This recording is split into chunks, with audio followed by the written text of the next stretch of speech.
What's up, guys? So I think it goes without saying that humans don't always behave rationally. But did you know our brains are actually wired to make bad decisions?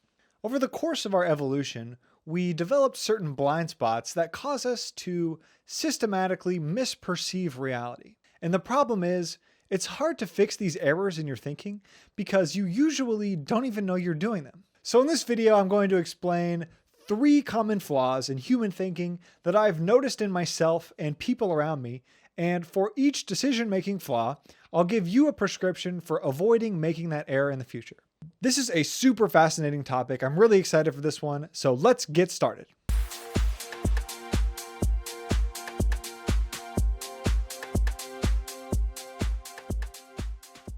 What's up, it's Red. If you're new to the channel, my videos are aimed at helping you learn investing and improve your thinking, so consider subscribing to the channel if you're interested in improving your life in those areas. I would really appreciate it if you hit the like and subscribe button. And you'd appreciate it. Yes, I would. Really?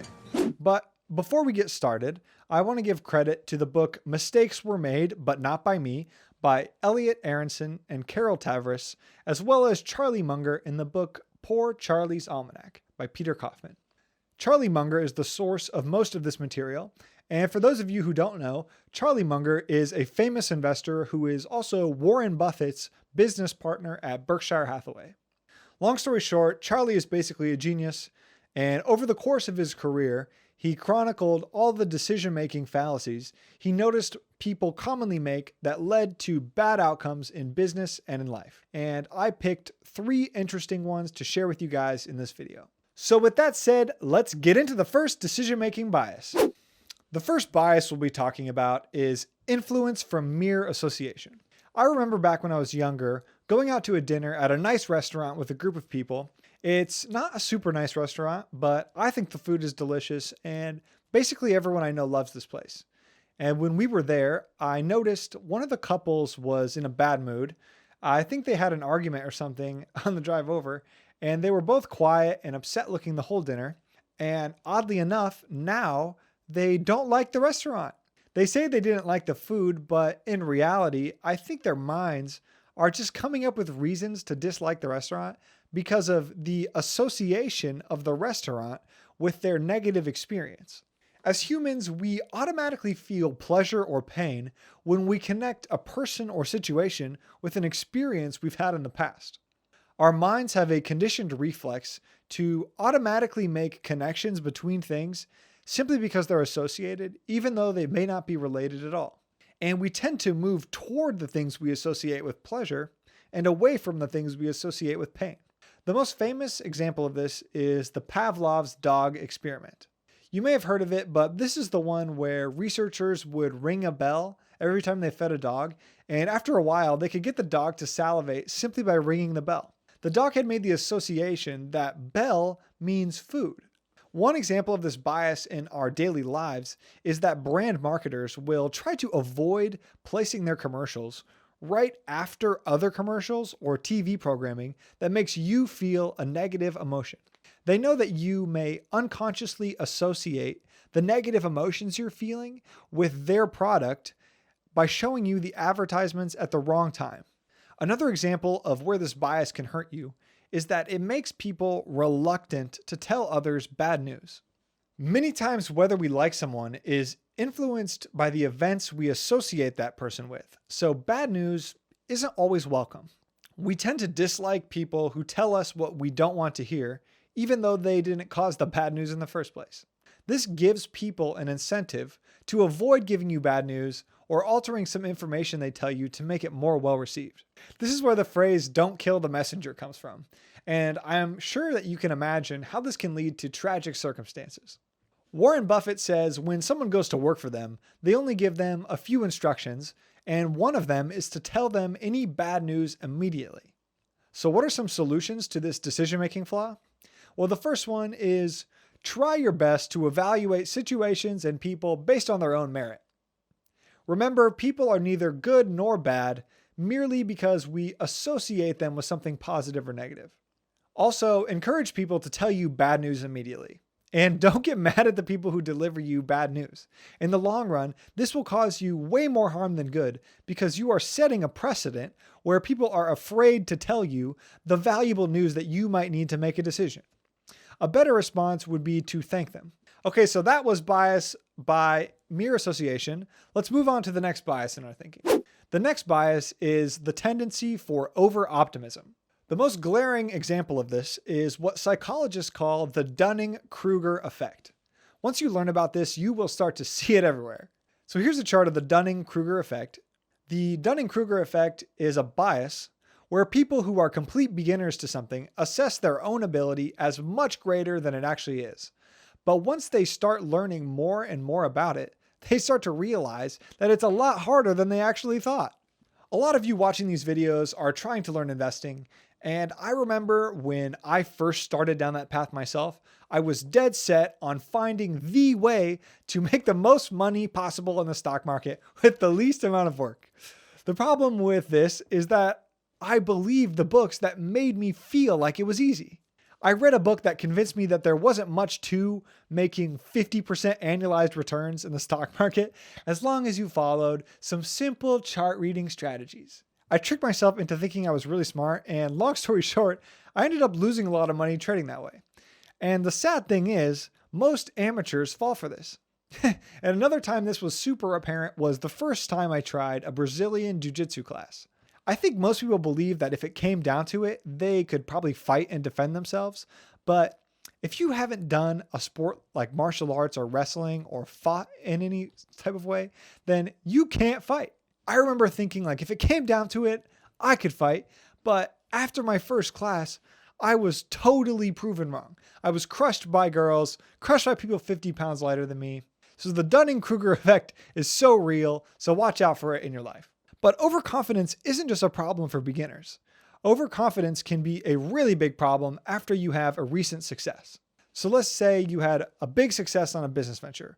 Right after this big success, that is the time you need to be on high alert because that is the time you are most susceptible to getting sloppy with your research and due diligence and getting exposed to making a bad decision.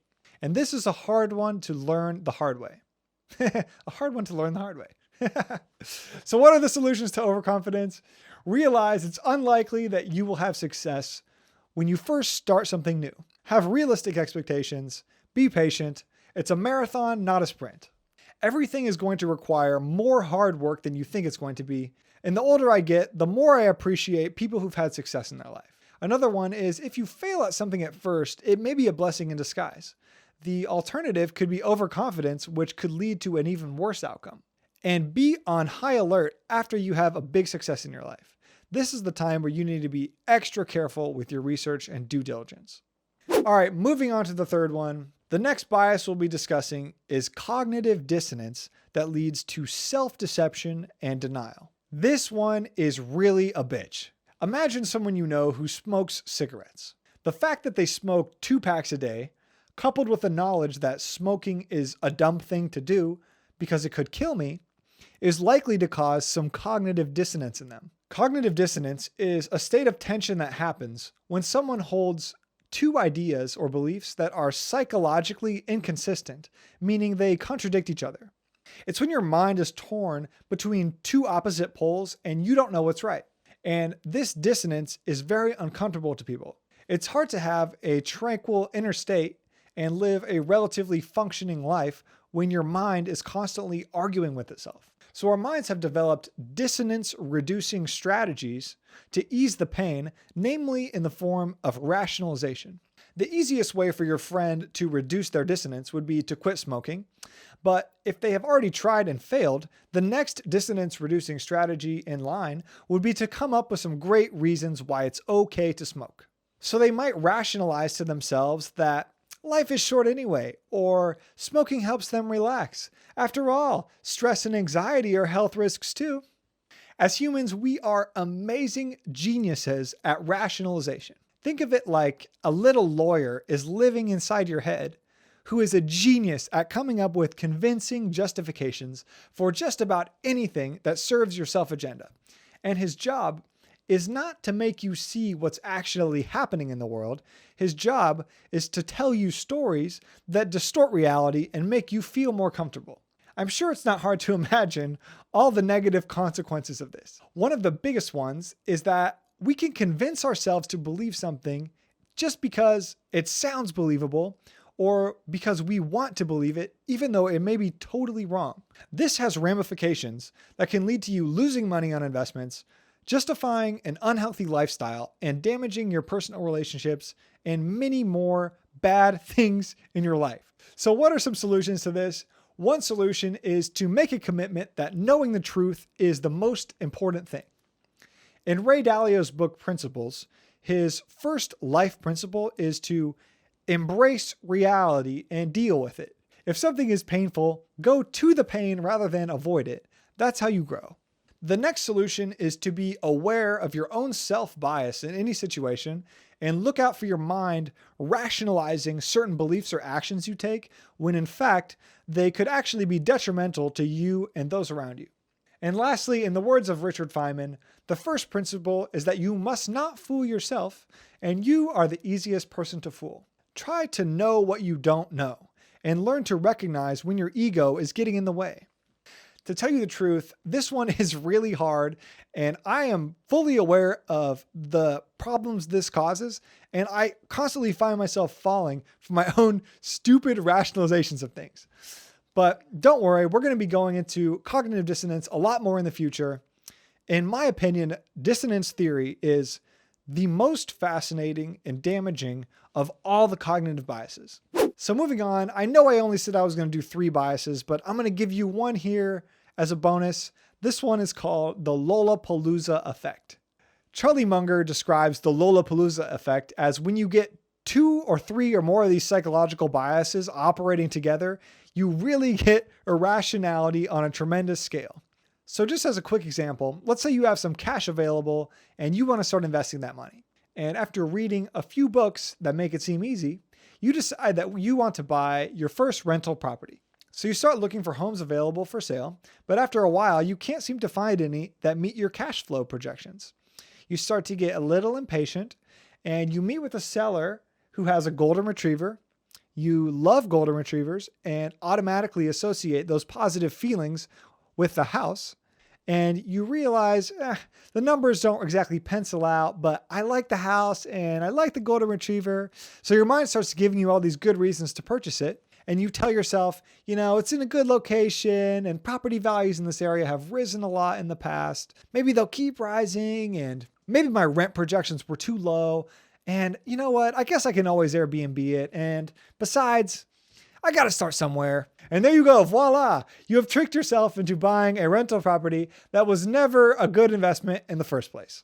So to summarize the 3 cognitive biases we talked about here today, the first one is influence from mere association. We automatically feel pleasure or pain when we connect a person or situation with some experience we've had in the past. The second one is over-optimism. We tend to assess our own abilities as much greater than they actually are, especially when starting something new or after a big success. And the third one is cognitive dissonance that leads to rationalizations. If we are experiencing cognitive dissonance in our minds, we tend to justify and believe whatever we want to be true. So you might be asking, what is the driving force behind these cognitive biases? Well, in short, we have 2 systems in our brains, the rational system and the emotional system. In Jonathan Haidt's book, The Happiness Hypothesis, he compares the human mind to a rider on top of an elephant. The rider represents the rational system and the elephant represents the emotional system. The rider has some influence in controlling the elephant, but at the end of the day, the elephant is in charge and it's going to go wherever it wants to go. So it's easy to assume our minds are us and that our thoughts are generally logical, or else we wouldn't be thinking them in the first place.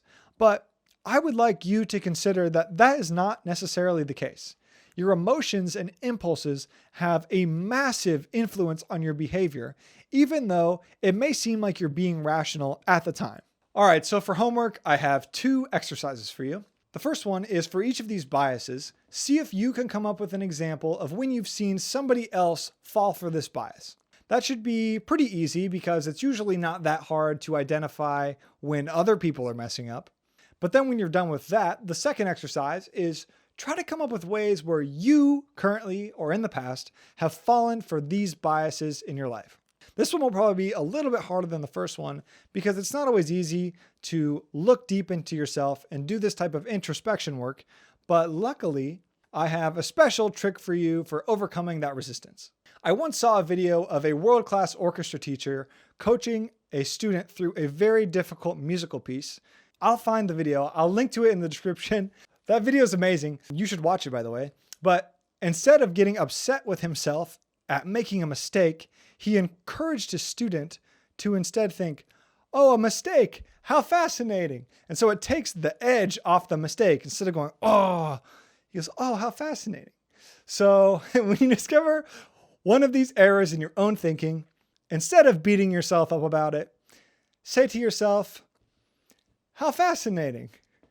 So that's it. Those are 3 ways your brain tricks you into making bad decisions, with some tips on avoiding making those errors in the future. If you like this video, give it a thumbs up. Subscribe to the channel if you haven't already. Watch out for those cognitive biases, and I'll see you in the next one.